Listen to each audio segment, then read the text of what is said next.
Hey guys, and welcome back to my channel. My name is Megan Day and I'm a type 1 diabetic, and today I'm going to be showing you guys me unboxing my new Medtronic pump. As many of you probably know, every 4 years you get a new pump, and here's my new pump for today.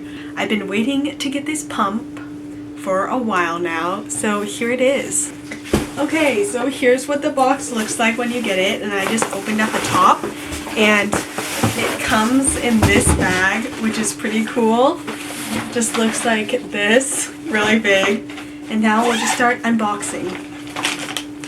So here's what's the first thing I see, which is just a silicone case for your pump. There's this package,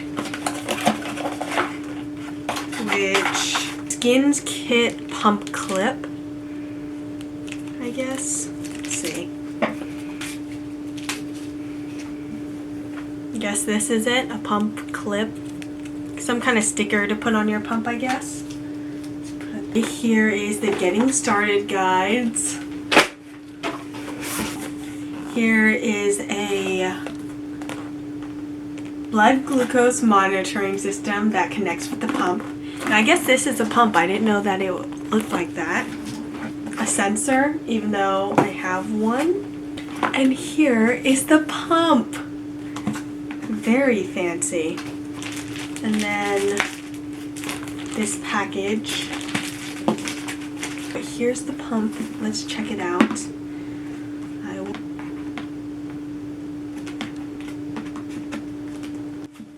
Okay, here we go.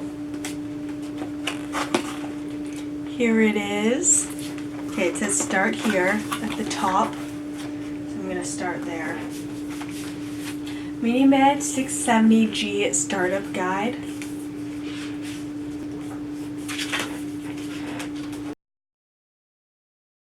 Hey guys, so it's a few days after I unboxed my new pump, and I've been using it for about a week, so I thought I'd kind of share with you guys all the cool stuff about the pump and how it was different from my last pump. Okay, so this is what the pump looks like.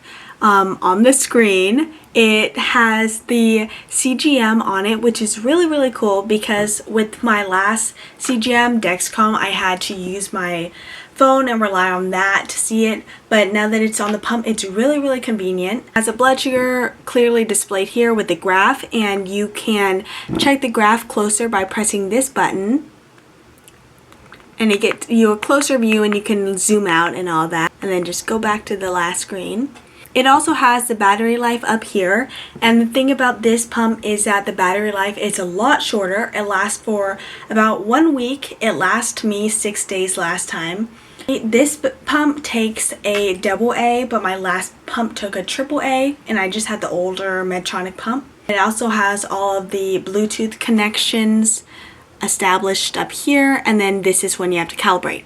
And it also has how many units on board. When you want to go into the pump, you can press a button, and usually it makes you press like one of these buttons to unlock it, just to make sure you don't just go onto your pump and press whatever buttons, but I was just using it, so it's not making me do that. Here on the screen, it has bolus, enter blood sugar, basal, audio options, status, suspend delivery, and options. So we'll start at the top with bolus. So when you go into bolus, you press it, and you can either do bolus wizard or manual bolus, which is something that I liked, because as I've gotten older, I've kind of stopped using the whole bolus wizard and actually entering carb, and usually just kind of went straight to entering in the units when I eat, because it's just easier to do that for me. I don't know how everybody is, but yeah, you can either go to bolus wizard and enter in the carbs. You just press it once and enter it, and it'll calculate that. Or you can just go to manual bolus, press it, and then enter in however many units that you want. Then there are delivery settings right here, with all of the options there that you can enter in from your last pump when you start up your new pump. Next up is enter blood sugar, and that is for when you want to calibrate. But the cool thing about this is if you set up your meter with the pump, when you test, it'll send it straight to the pump and it'll say want to calibrate this number, and you can just select yes instead of having to actually physically put it in every single time. And here's the basal, and you can adjust it however you want, just like the last pump.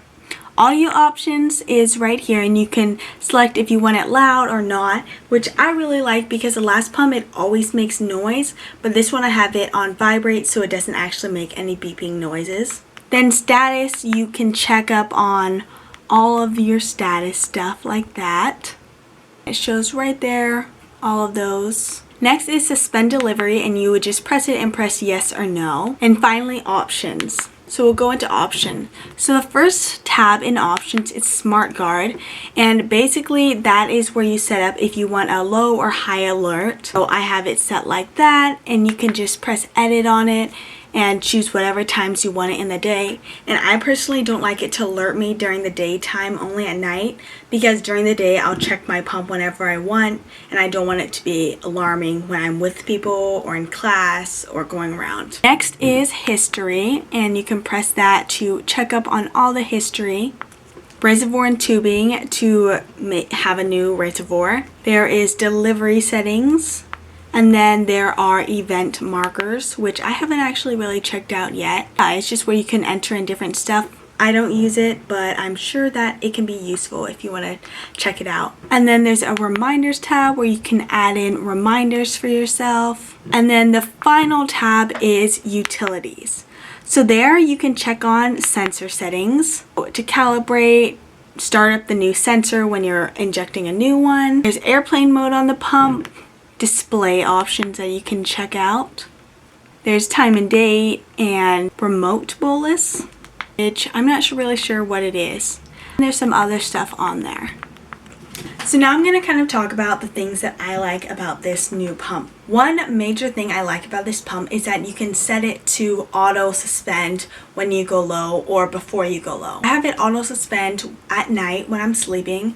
So for example, if I was 140 going straight down when I'm sleeping, the pump will suspend it until it gets flat or goes back up to a good number, or a non-low number, and then it will unsuspend it on its own, which is really cool about this pump and will help me so much in college. Another thing that I like about it is, as I mentioned, it has no sound option, which I personally really like. Everything is just displayed on the front screen where you can see, especially this CGM really helps me out, and it's just really easy to use and understand. So now I'll talk about things that I don't like about the pump. Granted, I've only had this pump for 1 week, so I don't know everything about it.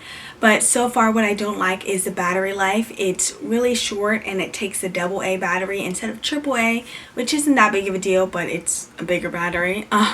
It has a really short battery life of about a week versus my last pump had about 3 to 4 weeks, whatever, somewhere around there. And I understand that it's because this is also using Bluetooth to establish with Dexcom, but it is a shorter life. Yeah, this pump is pretty good so far. Not that difficult to use and not that much different than the last pump, but it is really exciting to get a new pump after 4 years, and hopefully this video kind of helped you guys see what the new pump is like, and hope you guys enjoyed. See you next time.